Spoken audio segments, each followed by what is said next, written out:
1-2 दिवस जरी मोबाईल हातात नसेल ना, तर सोशल मीडियाचा ना आपला कुठं दूर-दूर संबंध नाही असं वाटतं बरं का. आता असं का मग ते सांगते, तर झालं असं की माझ्या मोबाईलचा अचानक प्रॉब्लेम झाला ना, माझा मोबाईलला रिपेअरला दिला होता बरं का आणि नंतर मोबाईल शॉपवाल्याकडनं जास्त प्रॉब्लेम झाल्यामुळे परत 8 दिवस माझा पूर्ण मोबाईल मोबाईल शॉपमध्येच होता आणि तब्बल 8 दिवसांनी मला मोबाईल मिळाला होता बरं का. आता माझ्याकडे जास्त काही शूटिंग तर नव्हतं, जे काही क्लिप आहेत ना, तेच तुमच्याशी शेअर करते बरं का.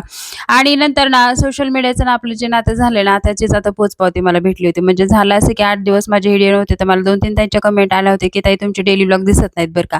आता त्यांच्यासाठी सांगते, की माझा मोबाईल रिपेअर झालेला आहे. उद्यापासून ना आपले डेली व्लॉग 11 वाजता तुम्हाला दिसतीलच बरं का. आणि खरंच असं ना कमेंट बघून खरंच खूप छान वाटतं बरं का. आणि नंतर ना ह्या 8 दिवसात बऱ्याच गोष्टी मी मिस केल्या. तर मी गावाकडे 8 दिवस पूर्ण राहिले होते. त्यामध्ये साजऱ्याचा बर्थडे पण झाला. त्याला गिफ्ट काय आणलं ते सगळं तुमच्याशी शेअर करायचं राहिले बरं का. आणि उद्यापासून ना त्या सगळ्या गोष्टी ना तुमच्याशी शेअर केल्या जातील. आता त्या माझ्या मोबाईलमध्ये तर शूट केलेल्या नाही, दुसऱ्या मोबाईलमध्ये शूट केल्या त्यामुळे थोड्याशा त्या वेगळ्याच दिसतील बरं का. आणि चला तर मग बाय.